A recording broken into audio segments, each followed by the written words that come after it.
The Newsroom, where untold story is revealed.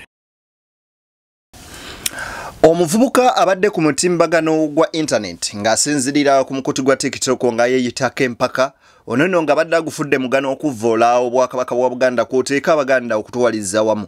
Kyalwaddaaki yagenze maaso n'okubeera ng'akwatibwa onono abadde agenda maaso n'okukozesa ebigambo eby'enjawulo nga kwe kuli n'okutegeeza nti Kabaka Mutebi byebiki era tebiriiwo nti Kabaka wa Buganda ne Uganda ye President Museveni oba oliyawo akulembera eggwanga lino. Ono abadde blogger wa NRM okumala akabanga kangi.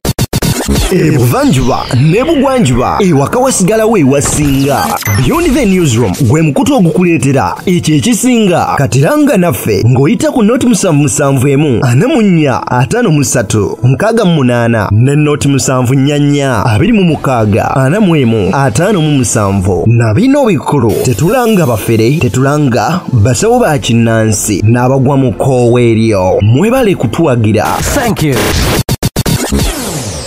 Kanji ngagenda maaso n'okwera nga asusuuta gavumenti eri mu buyinza n'ogenda maaso n'okwera ng'oba oliawo munnange ate yagisuuta. Kakati we twogerera akadde kano eno agenze maaso n'okwera nga akwatibwa era wetwogerera ali mabega wa mitayimbwa kimaze ogenda maaso n'okubeera nga ate kikakasibwa. Video kyegenze maaso n'okumuviirako obuzibu era wa webitandikidde n'amawulire amalala mangi ngenze maaso n'ogakuleetera. Nzadde niyo akutuusaako ensonga ez'enjawulo tuli ku mukoto gwa Beyond the Newsroom ate gwe aliye yagenda maaso n'okuba nga otulaba kyokola kya muwendo mungi nnyo nnyini ddala. Awo wennyini njagala okubeera nga nkusaba n'obwombefu obw'ekika ekyagulu video soko gimpere like bw'ogiwa like ojjaba onkoze bulungi ate mu ngeri yemu njagala ogenda maaso n'okubeera nga nkusaba gwe agenda maaso n'okuba nga otulaba nga gwe mulundi gwo ogusookedde ddala osobole okubeera nga ate osubscribinga ku mukutu guno bw'okoona mu malonyi g'ekigambo subscribe then ogende maaso n'okubeera nga ate ogenda maaso n'okuba nga onyiga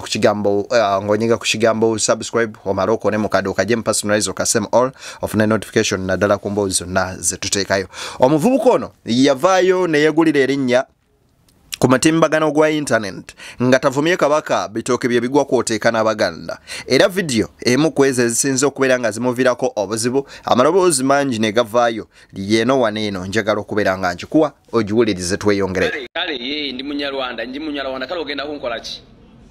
Ndi Munyarwanda ndi Uganda ndi mu Buganda neeyagala ogenda kunkola ki kasasiro toyina bana y'Abaganda mwalemwa mukkirize mwalemwa muli bafeeriya teri kumwayinza kukulembera muntu teri kumwayina magezi batono nnyo abalina ku magezi batono beba batono tono ku 10 kuliko nga 2 80% temutegeera abatono nnyo beba bakolagana ne government ne batwala eggwanga mu maaso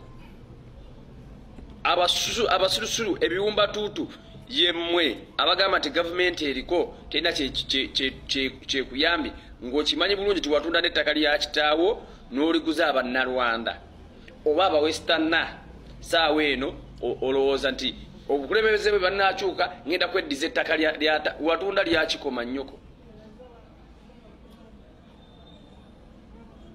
Muli bafeeriya mukkiriza Abaganda mwalemwa tetugenda kiddamu mwalemwa. Yensonga bakina bagambye Obuganda tebulina kiddako n'oyo kabaka wammwe gwe muyita kabaka wammwe kabaka wa Uganda kabaka wa Buganda ye Yoweri Kaguta Museveni pulezidenti w'eggwanga lino. Ate bw'anaavaawo nga tuleetera muhoozi nze kati nafuuka dda na wa Western na wa Central nafuuka dda wa Central kati era kati Abaganda tugenda bakyusa mpola badde mu Banyarwanda mugenda fuuka Banyarwanda in fact era kati tugenda kurashinga bano Abaganda abaddala kati tuleetewo ffe era kati nze neddira Lugave Akabiro Maleere era omubala gwaffe gugamba Lwandugwa Lwakatende Lwabirya Lwawoza Sserukulu Lengejja video eno mugenze maaso n'okuba nga amagiraba bulungi mwana mulenzi ono kempaka naye ono bali erinnya lye naye nga lyakozesa ku mukutu gwa TikTok. Bivuddeyo ne gamba nti yakwatiddwa olunaku lw'eggulo yabadde agenza okusinkana Frank Gashumba ku ofiisi ye mbu okwetonda n'agenda maaso n'okubeera ng'oba oliawo akwatibwa. Kakati ebigambo nga bino njagala osooka ogenda maaso n'okukozesa ebigambo bino nti kamwa kabi kasasiro ganga ate era n'enkozesa olugero olulala lugamba nti serwajja okwotalukiza nnannyinimu entannamu oba oliyaawo abategeera amakulu g'engeri ezo mwenna mugategeera.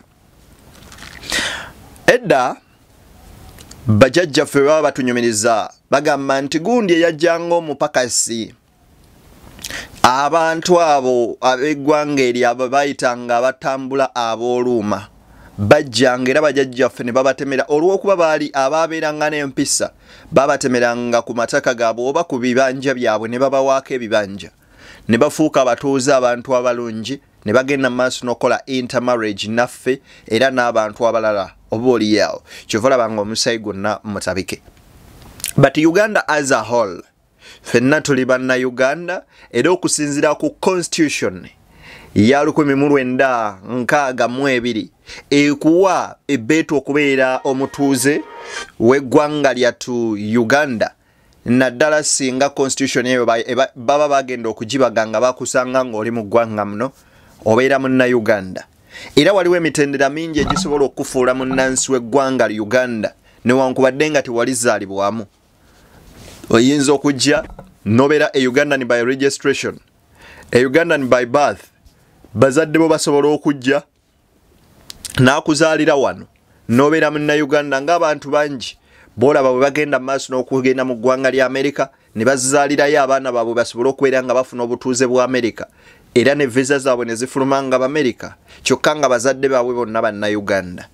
Naye amakulu galiwa waneeno nti embeera eno gye bagenda mu maaso n'okutusigamu ereeta obukyayi nejjusikiza Abaganda nga kabaka Ssekabaka Muteesa agamba nti bannange baana bange ab'obulenzi n'ab'obuwala munoonyeeko ku bannaffe tufumbirwe tusobole okutabika mu nsigo yaffe erungiwe nga bw'oyinza okugenda mu maaso n'okubeera ng'oleeta ensigo ey'embala kyokka ate ekyenjawulo nti mu nsigo eyo ne mugiramu muwugula era n'essere n'agenda mu maaso n'okubeera ng'oba oliyaawo atabula ekyandibadde ensigo ennungi negiramu n'ebintu ebiringa bwe bityo mu luzungu kye bayita weed.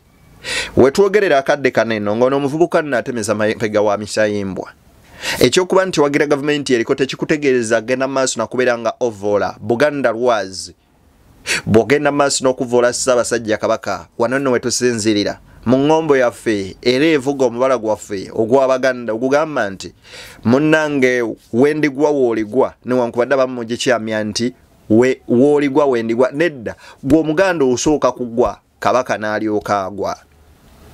Kitegeeza ki?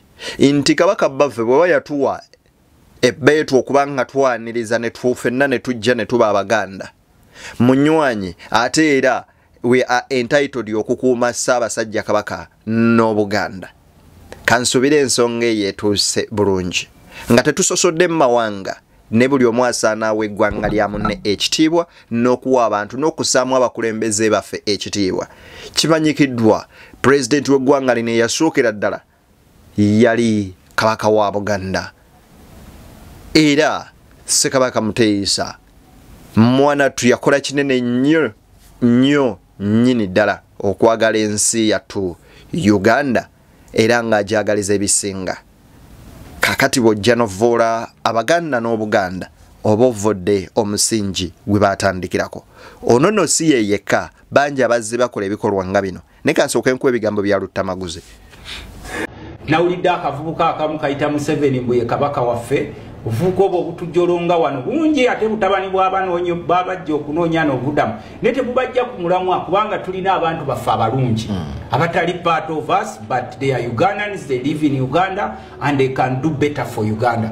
Nze njagala okusanga omusajja w'eggulu kyenjagaliza owa Buganda kyenjagaliza ow'eggulu kyenjagaliza Abasoga kyenjagaliza Abanyankole kubanga at the end of the day twetaaga Uganda ng'etambula ng'ebyamasomero birungi amakubo makole amalwaliro mulimu eddagala abantu baffe balima abantu baweebwa emirimu nga tebasusulwa ku mawanga gaabwe abantu nga buli omu alina kyakola nga alina contribution gyakola eri Uganda naye abantu abamu okulowooza ndi smaller group of people yerina okuba obulungi neekola byonna byekola ekyo tekigenda kusoboka. Twagala okuba ebizibu ebiri mu Muganda naawe omusogo omunankola omunyarwanda byo bikuluma kuba oli munna Uganda buli kimu ekitulugunya omunnansi era munnayuganda kiba kikutulugunyiza wamu.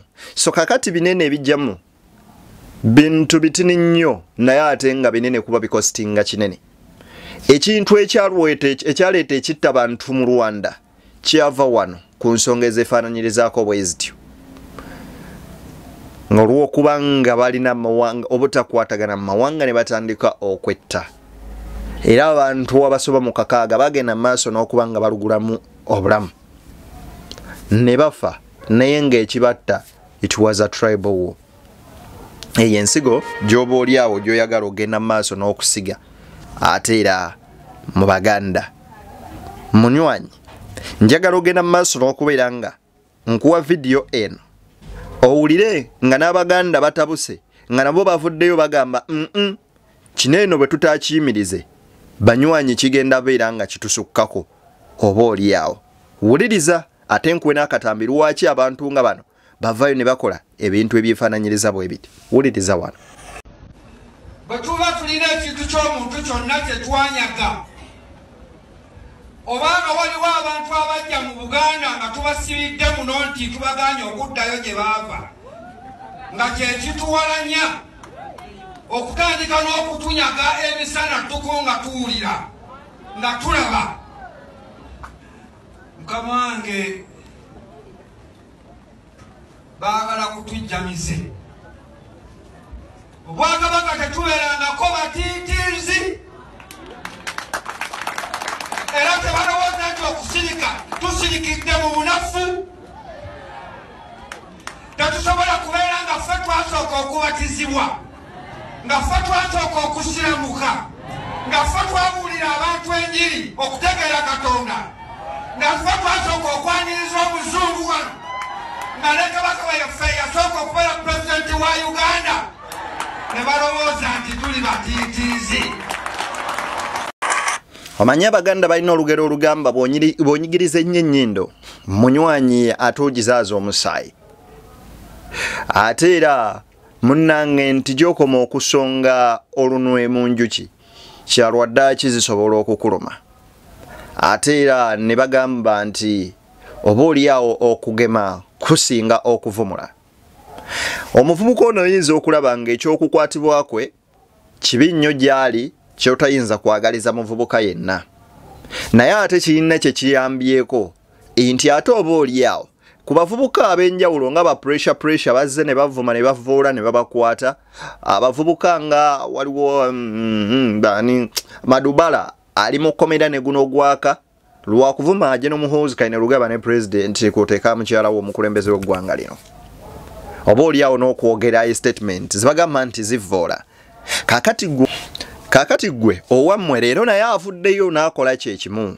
Kakati twagala tulabe wano waliwo enkola y'amateeka ng'esavinga both parties oba tulina kye tuyita substandards.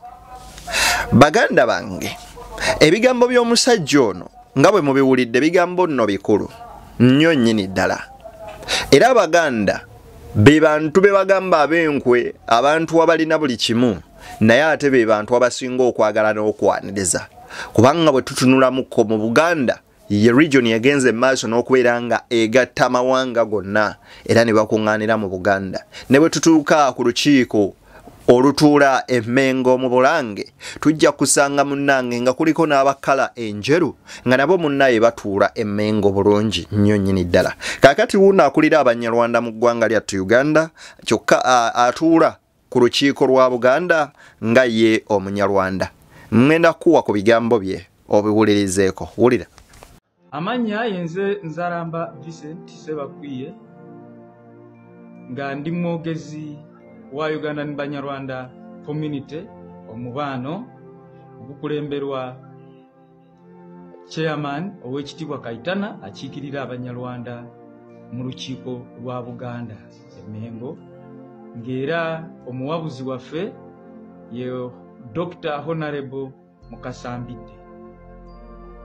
Tuvumirira nese kuvumirira yenna omuntu oyo ayeyita kempaka ku social media ayavuddeyo okujolonga Obuganda. Eyo si nkola y'Abanyarwanda. eyo sinkola y'Abanyarwanda era Abanyarwanda tebeeyisa bwe bati. Omuntu oyo yasooka n'avuma Abanyarwanda nanga abavuma paka kati lwe yabuukidde ki. Kakati ebigendererwa ebiri emabega eyo ebikusike bya kukyaya Abanyarwanda ng'era bwe kyali Obote yagwa mu katego natandika okuvuma Abanyarwanda n'agamba Museveni Munyarwanda, Museveni is meddling in the internal affairs of Uganda. So obukyayi ne bujja ku Banyarwanda ne bafuuka target. Ate bwe bafuuka target balina gye baddukira mu nsiko ne bayamba Museveni ajje mu buyinza.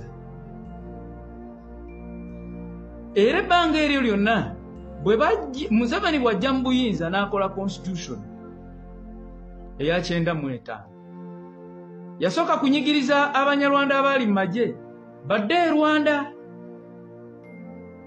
Bwe bamala okudda e Rwanda n'alaba nti bakendedde n'abalina emmundu osanga abandi mu challenges n'agenda mu constitution eya 95.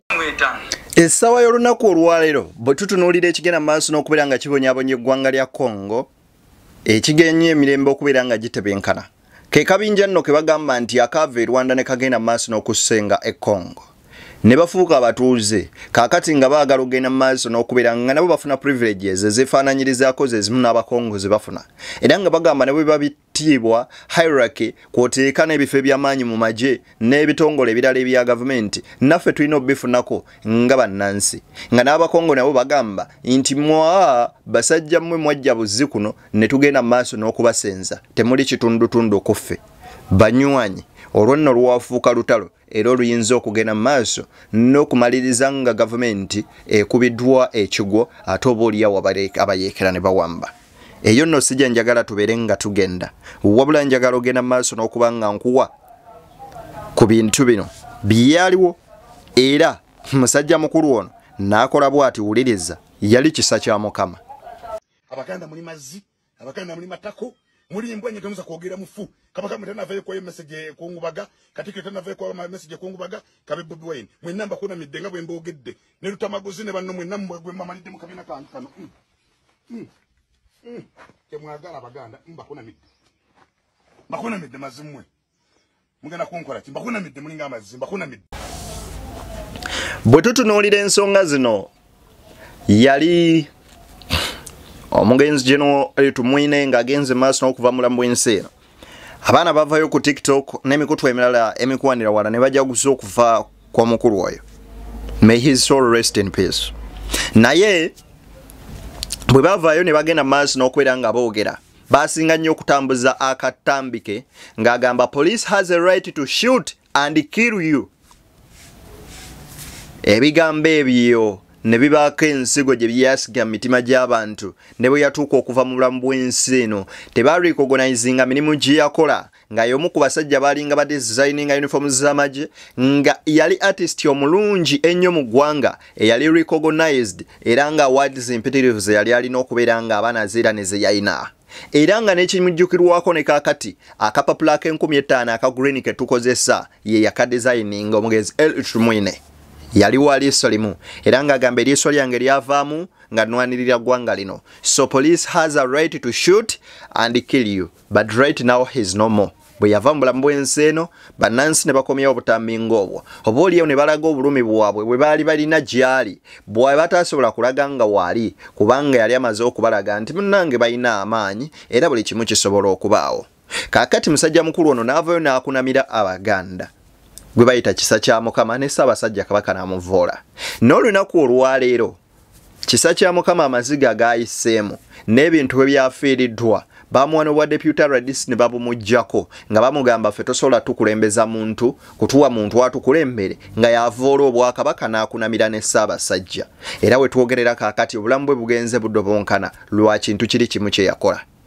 Oyo yennyini essaawa eno asuusuuta ayagala nnyo gavumenti eno naye akaaba olwa munnamagye omwo agenda mu maaso n'okubeera ng'amugoba ku ttaka lye era ng'amulaga nti n'ekyapa ky'olina kifuuwa nonze nninawo era nga kirepu nyingi ku internet nga kisa kya mukama ali maziga agamba oba otwale takatwala ondekere obulamu ebintu ebyefaananyirizaakoko bwe bityo. So mulamu ensi eno tulina okubeera abantu abakakamu ennyongezaako okufuna ebigambo bya Frank Gashoma naye kankuwe bino ebigambo bino omwana ono Kempaka byayimiriddeko ennyo era bivaawa. Wuliriza eddoboozi lino olimanyi.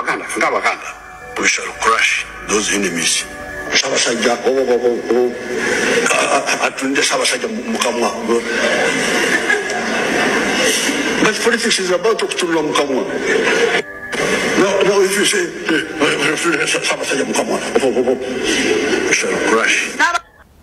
I shall crush them, finish them, eliminate them. Kale confirmed akwatiddwa omulenzi. So banywana ba Kempaka mwena baliyo Kempaka bamukwata konka bamukwata twabitigezo bana ba SMI tinkumanya yanarwa agashumba interview yine konka tukumanya yaba bamshanga mu yimotoka yaba gashumba nwakora fo deal ba kuyanarga interview den bamukwata mu yimotoka ni yanu wate isi tukumanya konka imotoka yamukwata denejo so hating match kugerkaho Kempaka we bamukwata nambwenu ine byogambe bingi kyo kyufu munnange oyinza okubanga n'ebigambo tokyalina byosobola kwogera nga kikuweddeko oba oliawo nga naawe ogamba webituuse mpaawo n'ekimu kyenkyasobola kubeeranga oba oliawo nziza. Abavubuka nga tugenda maaso n'okukozesa emitimbagano gino tumanye nti buli kigambo ky'ofulumya kirina ettofaali kyekigatta ku ggwanga lyo oba buli kigambo ky'ogenda maaso n'okubeera nga oyogera kirina kyekigenda maaso either okuyamba oba okukosa. Kakati kiri gy'oli okusalawo okwonoona nti buli kigambo ky'oyogera kiriko obulamu bw'omuntu bwe kigenda maaso n'okuzikiriza oba si ekyo nti buli ky'oyogera n'okifulumya ng'okisa ku mitimbagano gino kigenda maaso n'okubeera nga kiriko ekyo kyekiyamba eggwanga lyaffe n'okubeera nga biyamba omuntu oyo sekinoomu ogenda maaso n'okubeera nga oba oliawo munnange yeeyongera mu maaso n'okubeera nga akulaakulana. Naye ejjukira nti ensigo ey'obukyayi egenda maaso n'okubeera nga ebibala byayo kubonaabona nakufa. Kati gwe kiri gy'oli okusiga ensigo ey'obukyayi n'omanya w'ensigo ey'obukyayi gyekoma. Era nenge nenkugamba nti kiba ky'amagezi nnyo nnyini ddala okusiga at least okwagala okusiga obukyayi. Beyond the newsroom gwe mukutu kwe tuli. No room for racism, no room for tribalism. We are Ugandans. We are all entitled okulaba nga Uganda tugitwala maaso n'okugifuula ensi eyeeyagaza. Rule of law erina okuba nga ekola then kwoteeka n'okugoberera obulungi ssemateeka. Ayi Ssaabasajja Kabaka Magulu Nnyondo Cuucu Lukoma Center wetuwa Bene Baffe Ssaabataka Ssaalongo nnyinimu Landiroodi Wangala.